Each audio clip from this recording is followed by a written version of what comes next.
दोस्तों नमस्कार, मैं हूँ रोमा और आप देख रहे हैं न्यूज़ नशा। दोस्तों आज हम मध्य प्रदेश की घटनाओं को लेकर बातचीत करने वाले हैं, जहाँ हम बात करेंगे पहली, जहाँ भाजपा पार्षद कमलेश कालरा और पूर्व एमआईसी सदस्य जीतू यादव के बीच विवादों ने उग्र रूप ले लिया है। पार्टी ने अनुशासनात्मक कार्रवाई करते हुए जीतू यादव को 6 वर्षों के लिए निष्कासित कर दिया था। पुलिस ने उनके समर्थकों के 22 ठिकानों पर छापेमारी की थी, जिससे मामला गंभीर हो गया था। दूसरी घटना है कांग्रेस के सीनियर लीडर दिग्विजय सिंह और केंद्रीय मंत्री ज्योतिराज सिंधिया के बीच वाक युद्ध तेज हो गया है। दिग्विजय सिंह ने सिंधिया को बच्चा कहकर संबोधित किया है, जबकि सिंधिया ने उन पर और उनके पिता पर निशाना साधते हुए आरोप लगाया है। तीसरी खबर है राज्य के धार्मिक नगरों में शराबबंदी की योजना से संबंधित है। मुख्यमंत्री डॉक्टर मोहन यादव ने घोषणा की है कि उज्जैन सहित 17 धार्मिक नगरों में शराब की बिक्री पर प्रतिबंध लगाने की तैयारी की जा रही है। इस निर्णय से सामाजिक और आर्थिक प्रभावों पर विभिन्न प्रतिक्रियाएं सामने आ रही है। इन्हीं तीनों मुद्दों पर बात करने के लिए हमारे साथ इस समय मौजूद है राजकुमार यादव जी, मध्य प्रदेश से। राजकुमार जी, इंदौर में भाजपा पार्षद कमलेश कालरा और पूर्व एमआईसी सदस्य जीतू यादव के बीच विवाद के बढ़ने से पार्टी की छवि पर क्या प्रभाव पड़ेगा और ये कार्यवाही का भविष्य पार्टी की आंतरिक राजनीति पर क्या असर होगा, इस पर आपकी क्या राय है? रोमा जी, मैं आपको बता दूं कि जो जी। इंदौर में जो भारतीय जनता पार्टी में कलह हुई है, आपने बताया जैसा कि, तो मैं आपको एक बात बताऊं, इससे कहीं ना कहीं ये पता चलता है कि जो लोग आपस में ही एक साथ नहीं रह सकते, जो पार्टी के लोग, तो वो कहीं ना कहीं जनता की सेवा कैसे करेंगे। और एक तरफ ये जी। बताते हैं कि हमारी जो पार्टी है कैडर बेस पार्टी है, कैडर बेस है, इसमें अनुशासन का पालन किया जाता है। दूसरी तरफ अगर आपस में ये लोग लड़ रहे हैं तो कहाँ इनका अनुशासन है, बड़ा ही गंभीर विषय है। तो ऐसे में मैं यही कहूंगा कि जिस तरह से इन लोगों की जो कथनी और करनी है, इसका जो अंतर है लगातार हमको दिख भी रहा है कि ये कहते कुछ और हैं और करते कुछ और हैं। ये लगातार कहीं ना कहीं इस चीज सामने में आ रही है, कहीं जो छुपी हुई चीजें नहीं रही हैं, रोमा जी। तो इसलिए इनका जो अनुशासनहीनता है, इस तरह का जो बर्ताव है, वो लगातार जनता के भी सामने आ रहा है। और चाहे हम मीडिया के माध्यम से देख रहे हैं या फिर इस तरह से जो मारपीट हुई है, कहीं ना कहीं जनता के हिसाब से, किसी भी हिसाब से देखा जाए तो अच्छा संदेश नहीं है। दूसरी तरफ इसमें कहीं न कहीं जिस तरह से जो भारतीय जनता पार्टी की सरकार है, इसका लॉ एंड ऑर्डर है, ये कहीं न कहीं इससे साबित होता है कि किस तरह का लॉ एंड ऑर्डर चल रहा है मध्य प्रदेश के अंतर्गत। हम देख रहे हैं लगातार एक तरफ जहाँ-जहाँ पर भारतीय जनता पार्टी की सरकार है, वहाँ पर तो कहीं न कहीं जो मीडिया है, गोदी मीडिया है, वो प्रोपेगेंडा नहीं करता है इस मुद्दे को। अगर कहीं जहाँ पर अगर अन्य विपक्ष की सरकारें होती रोमा जी, तो निश्चित तौर पे ये मान लीजिए कि इस मुद्दे को ये लोग इतना बड़ा चढ़ा करके खड़ा कर देते, जिसकी कोई वो नहीं होती।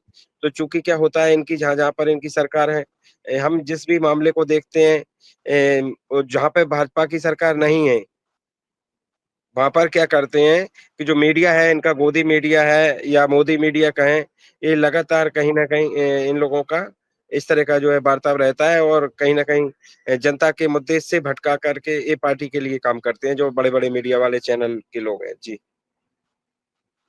अच्छा, मेरा जो अगला सवाल है वो दिग्विजय सिंह और ज्योतिराज सिंधिया के बीच चल रहे वाक युद्ध को लेकर है। क्या इसका कांग्रेस को कुछ पॉजिटिव रिस्पांस मिल सकता है, इन दोनों की जो आपस में बहसबाजी हो रही है? क्योंकि जो जो ज्योतिराज सिंधिया को बच्चा कहकर पुकारा गया है, तो उसको वो बहुत सीरियस ले रहे हैं। इस पर आपकी क्या राय है? रोमा जी, मैं इस पर यही बात कहूंगा कि जिस तरह से चाहे वो कांग्रेस हो चाहे भाजपा हो, ये लगातार कहीं ना कहीं मुद्दों पे एक राजनीति करके, और इस तरह से आपने देखा होगा ना, दिग्विजय सिंह और शिवराज सिंह चौहान एक दूसरे के खिलाफ किस तरह की बयानबाजी करते हैं, लेकिन बाद में जब एकजुट हो रहते हैं तो एक साथ बैठते हैं, उठते हैं। ये तो कहीं ना कहीं जनता को गुमराह करने की बातें होती हैं। आज मैं इसी प्रकार आपको बता दूं कि ज्योतिरादित्य सिंधिया हो या फिर दिग्विजय सिंह हो, ये लोग कहीं ना कहीं अंदर से एक है रोमा जी। ये लोग जनता को गुमराह करने के लिए बीच में क्या होता है कि ये हमेशा जो राजनीति करते हैं, अगर ये मान लीजिए आज दिग्विजय सिंह है, राज्यसभा सांसद है, ज्योतिरादित्य सिंधिया है, वो केंद्रीय मंत्री हैं, और जो इनके जो दिग्विजय सिंह के लड़के हैं वो विधायक हैं राघवगढ़ से। तो मुझे ये लगता है कि कहीं ना कहीं ये आपस में बयानबाजी करके जनता बस इनकी ही बात करे, देखिए सिंधिया जी ने क्या बोला, देखिए दिग्विजय सिंह जी ने क्या बोला। तो ये सब बोल करके कहीं ना कहीं रोमा जी जनता को गुमराह करते हैं, जनता को दूसरा व्यक्ति कोई राजनीति में ना आ पाए, इन लोगों लेकिन की जो सोच आपस में रहती बयानबाजी है। करते हैं तो कुछ निचोड़ तो निकलता ही है ना। ये जो आपस में नहीं, बयानबाज़ी करते हैं, मैं आपको बता रहा हूँ सिर्फ़ और सिर्फ़ क्या है, ये तो देखो इनको टीआरपी मिलती है। देखो मैं इससे बयानबाज़ी से कोई इनमें कोई हाथापाई थोड़ी चल रही है रोमा जी, या किसी तरह की वो थोड़ी चल रहा है कि किसी को कोई नुकसान हो रहा है, कोई नुकसान नहीं है इनके लिए।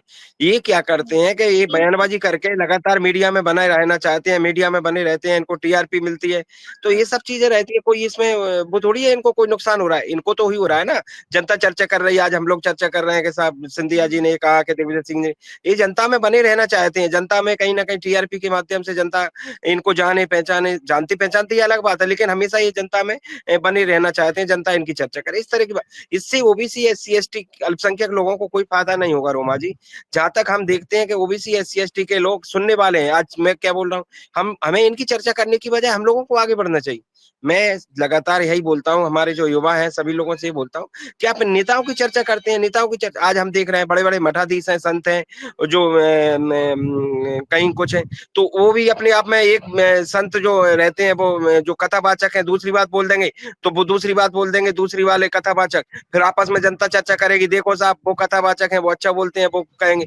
अरे आप खुद उपदेश देने वाले बनो, आप खुद बुद्धिजीवी बनो। मैं ओबीसी, एससी-एसटी के लोगों को बोलता हूँ कि आप इनकी चर्चा करने की बजाय आप खुद आगे बढ़ने का प्रयास करो, किस तरह से हम लोग आगे बढ़ सकते हैं। रोमा जी, इस हम लोगों को आगे हमारे ओबीसी, एससी-एसटी के लोग ना नौकरी कहीं पर है, ना नौकरियों में है, ना राजनीति में है, कहीं पर कोई हिस्सेदारी नहीं है, ना वाइस चांसलर है, ना कुलपति हैं, कहीं भी हमारी हिस्सेदारी क्यों नहीं है? क्योंकि इनकी चर्चा करते हैं। ये बोलेंगे, ऐसा बोलेंगे तो उसको सुन लेंगे, दूसरा बोलेंगे तो उसकी चर्चा। अरे आपको उनकी चर्चा करने से आपको क्या मिल रहा है? तो मैं यही समझाता हूँ मेरे सभी साथियों को, युवा साथियों को, किसान साथियों की आप लोग अपने मुद्दे उठाओ और अपनी चर्चाएँ करो। किसी न किसी इन लोगों की चर्चा करने से क्या फ़ायदा होगा आपको?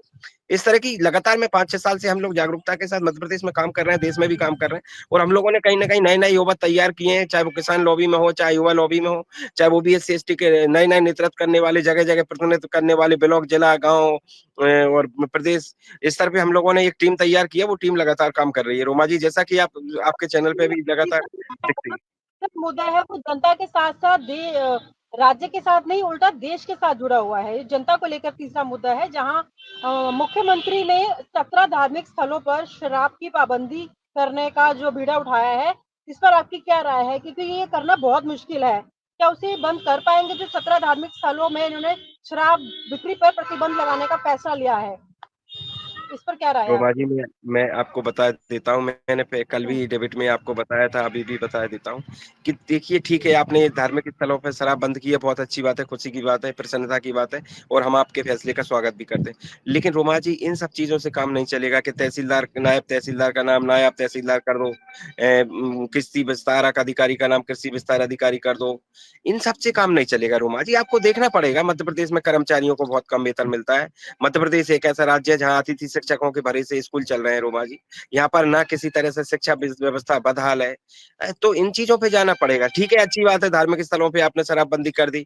आप लेकिन आप रेलवे स्टेशन का नाम चेंज कर रहे हो पूरे देश में हम देख रहे हैं। तो इन चीज़ों से जनता का भला नहीं हुआ। आप तालाब बनाएँ बड़े-बड़े, आप सड़कों का निर्माण करवाएँ, आप बड़ी-बड़ी स्वास्थ्य सेवाओं के लिए बड़ी-बड़ी अस्पताल बनाएँ। ये तो सब सही है। जी, जी बताएँ। जी। नहीं, मेरे कहने का मतलब ये है कि शराब प्रतिबंध पर बहुत बड़ा ये मुद्दा है और बहुत अच्छा कर रहे हैं। कहीं न कहीं तो तारीफ़ करनी बनती है इस पर, मध्य प्रदेश नहीं, की मैंने सरकार बोला ना द्वारा स्वागत योग्य है, हुँ, उन्होंने जो फैसला किया है ऐसी बात नहीं है, हर चीज़ पे हम विरोध नहीं करेंगे, बिल्कुल सही बात है आपकी। हुँ। अगर ये किया है धार्मिक स्थलों पे तो हम इसको स्वीकार करते हैं, अच्छा फैसला है, स्वागत करते हैं हम इस फैसले का। लेकिन इसके साथ-साथ हम अन्य चीज़ों पे भी तो जाना चाहते हैं ना। एक मुख्यमंत्री जो होते हैं, सरकार होती है, तो सरकार कहीं न कहीं पालन-पोषण करने वाली होती है जनता की। मैं कह रहा हूँ ना आपसे जगह कहाँ पे बताइए बड़ी-बड़ी अस्पताल कहाँ पर बन रही हैं? कहाँ पर पढ़ा है हुँ, बताइए जो ऐसे स्कूल तैयार हो रहे हैं जिसमें गरीब का बच्चा पढ़ सके, किसान मज़दूर का बच्चा पढ़ सके। तो इन पर भी जाना पड़ेगा ना हमारे लिए, कहाँ पर बड़े-बड़े तालाब बन रहे हैं, कहाँ पर सड़कें बन रही हैं, कहाँ पर बड़ी-बड़ी रोड बन रही हैं, ये सब चीज़ों पे देखना पड़ेगा। ऐसे थोड़ी इन चीज़ों से काम चलेगा कि आप रेलवे स्टेशन का नाम चेंज कर दो, आप अधिकारियों का नाम इस नाम से बुलाने लगो, इससे काम नहीं चलेगा। मैं बता रहा हूँ ना, जो मध्य प्रदेश एक ऐसा राज्य है, यहाँ पर जो डीज़ल, पेट्रोल के मामले में टैक्स ज़्यादा लगता है, डीज़ल, पेट्रोल महँगा हुँ, मध्य प्रदेश में है, अगर कर्म कई बार मैं बता चुका हूँ आपके चैनल के माध्यम से, कर्मचारियों की छोटे से लेके बड़े कर्मचारी तक की जो सैलरी है, वो मध्य प्रदेश में कम मिलती है। ऐसा दुर्व्यवहार मध्य प्रदेश के साथ आखिर क्यों हो रहा है? ये बड़ा ही गंभीर विषय है। इस पर कहीं न कहीं हम लोग काम कर रहे हैं और इस पर जो है जनता को जगा रहे हैं और इसके लिए लगातार जनता की आवाज़ को हम उठाते ही रहते हैं, आगे भी उठाते रहेंगे। जी। हुँ। नहीं, जैसे कि आपने देखा था कि जो दिल्ली में शराब का मुद्दा काफ़ी बड़ा मुद्दा बना था। जी। केजरीवाल जी द्वारा अलग-अलग ठेके खुलवाए गए और बहुत ऐसे खुलवाए गए जैसे कि मतलब कि भेड़-चाल हो। आप इसी पे प्रतिबंध लगाने को लगा थोड़ा तो अप्रिशिएट कर दीजिए मध्य प्रदेश की सरकार को। नहीं तो अगर शराबबंदी करती है मध्य प्रदेश की सरकार तो हम स्वागत करेंगे। अभी तो इन्होंने धार्मिक स्थलों पे किया है। शराबबंदी कर दे हुँ, ना मध्य प्रदेश सरकार। हुँ, हुँ, हुँ। जैसे कि अब हालाँकि मैं बताऊँ आपको शराबबंदी भी कर देते हैं तब भी ये और महँगाई बढ़ जाती है। अभी बिहार में भी हम देख रहे हैं जैसे बिहार में इन लोगों ने शराबबंदी कर दी नीतीश भाजपा की सरकार ने मिला के। लेकिन वहाँ पर क्या हो रहा है कहीं न कहीं पास के जो प्रदेश हैं वहाँ से उपलब्ध हो रही आपने अजीत अंजुम जी ने एक कार्यक्रम किया था शराबबंदी को बिहार की शराबबंदी को लेकर के। तो उन्होंने पूरा-पूरा हुँ, चिट्ठा खोला था बिहार सरकार का अगर आपने उनका वो एक शो कार्यक्रम देखा हो तो। उन्होंने पूरा-पूरा कार्यक्रम में शो खोला था कि उन्होंने बताया था कि इस तरह से जो कहीं न कहीं जहाँ भी बिहार में भी आज भी नाम के लिए शराबबंदी है, लेकिन देख रहे हैं जहाँ भी जिस व्यक्ति को भी और उससे उल्टा क्या है महँगाई और बढ़ जाती है। कहीं न कहीं जो शराब थी वो उसका 4 गुनी और 10 गुनी मात्रा में पैसे में मिलती है। बंद तो नहीं हुई ना रोमा जी? जी, जी, जी, जी। बिल्कुल, आप कुल मिलाकर आप कहते हैं कि बंद हो, तो ही कार्रवाई हो, तो ही इसको मानेंगे जी, आप। तो ही जी, जी, एप्रिशिएट करेंगे मतलब आप मध्य प्रदेश की जी, सरकार को। अभी-अभी इन जी, जी, चीज़ों को आप नहीं मानते, हवाबाज़ी मान रहे हैं। जी, जी, जी। चलिए, हमने मध्य प्रदेश की राजनीति, समाज से जुड़े और महत्वपूर्ण मुद्दों पर आपसे विचार-विमर्श किया। आप प्रोग्राम में जुड़े, आपका बहुत-बहुत धन्यवाद। बहुत नमस्कार। धन्यवाद। आपका भी रोमा जी बहुत धन्यवाद। और आप हमसे जुड़े रहने के लिए सब्सक्राइब करें YouTube पर, फॉलो करें ट्विटर पर और लाइक करें फेसबुक पर। और ज्यादा जानकारी के लिए आपको टाइप करना होगा सिर्फ न्यूज नशा।